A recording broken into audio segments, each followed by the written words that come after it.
My name is Mustafa Ali. I come from Kenya and I work for the Religions for Peace Africa. The African Council of Religious Leaders is the Secretary General. I've been involved with the interreligious work for quite some time, about 10 years now. And with Religions for Peace, I started, working with them since 2007.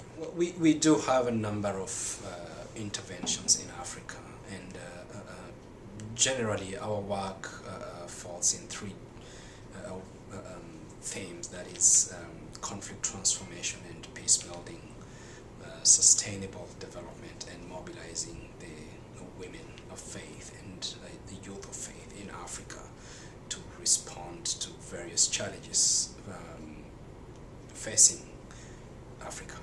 We've been working in quite a number of countries: Liberia, Sierra Leone, Guinea, Ivory Coast, Democratic Republic of Congo, Rwanda, Burundi, Uganda, and lately the countries in the Horn of Africa, including Somalia, Ethiopia. Potentially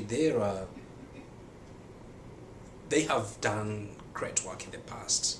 In Sierra Leone, it's basically the religious leaders and elders in that country that actually brought the war to an end by facilitating the rebels and the government officials to meet, and eventually in Togo during the Lomé peace talks that resulted in the Lomé peace Lomé peace agreement.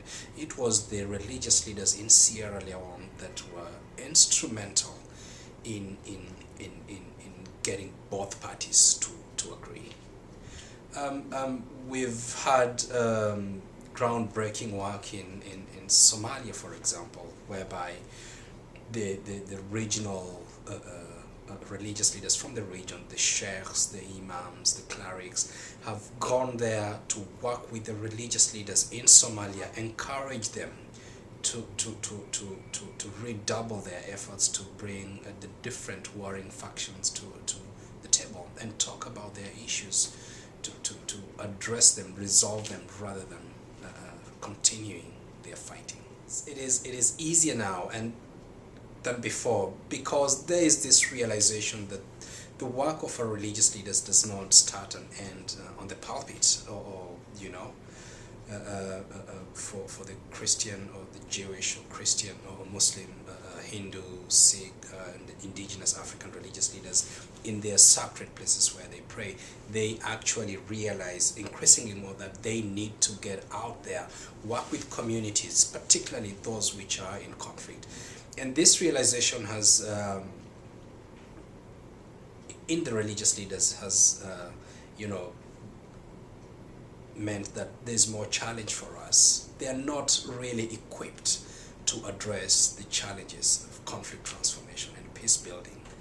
And therefore, what we do is to help equip and build the capacity of these religious leaders to respond more effectively to conflict transformation and peace building in the areas that we are working on. Well, you will realize that the first thing that most of the religious leaders actually need and is to that initial facilitation to bring them together, and to, when they're together, they pick it up immediately that we can actually engage and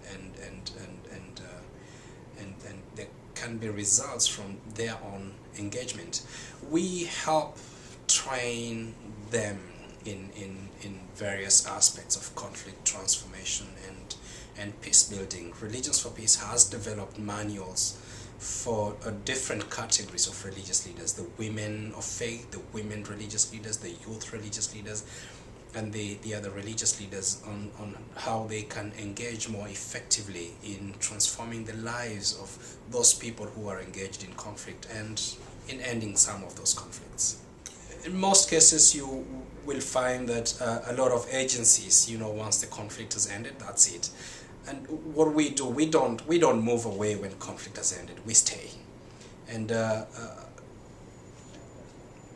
the relationships that we have helped build in conflict situations. For example, in Sierra Leone and Liberia, the setting up of the Inter-Religious Council in Sierra Leone that eventually then became the vehicle through which the peace was achieved in that country is still very vibrant today in dealing with other work. For example, trauma healing in Sierra Leone. The religious leaders there, through their Inter-Religious Council, are doing tremendous work in continuing working with societies across Sierra Leone to continue building confidence in those who were fighting before. Trauma healing, working with the amputees, the children who have been affected by the conflict, who are themselves child soldiers. They need a lot of attention, and that is work that I guess will never end. Well, first of all, women are excellent peacemakers, and they've done tremendous work in Somalia, in Sierra Leone. Again, if you permit me to go back to that example, it was the women who were fed up with the fighting there, and they're the ones who went to the religious leaders, the male religious leaders. You know, we cannot go on like this, and so they started to work. And most of the religions are organized. It is men who are the leaders in most of these societies, and so it's very easy to lose out on the women participation, which is crucial in coming up with strategies and engagements to bring about a peace or more peaceful conditions and situations in some of the African countries. And so within the national interreligious councils, the African Council, the World Council, you know, creatively coming up with the women of faith networks at the national, sub-regional, pan-continental and global levels to work with their male counterparts, religious leaders, to transform conflicts in those countries that are affected. And we found that to be very effective. I'm not sure that the accomplishments that we have is something that we can say that this is a lot. I think there's still a lot more that we need to do. The kind of work that we have done still needs to be done in very many countries in Africa. Countries like Central African Republic, countries like Chad, Sudan, there's still a tremendous amount of work that needs to be done to transform conflicts in these countries. The Horn of Africa countries, that is today a region that is the most fragile, and having a country with the worst humanitarian catastrophe, that is Somalia. There is still a lot of work that needs to be done, and this work will not end. It's when violence has stopped, there's still a lot of work to, you know, engage with religious leaders, communities, faith communities on non-violence, and you know, really working with them and showing them indeed non-violence actually works.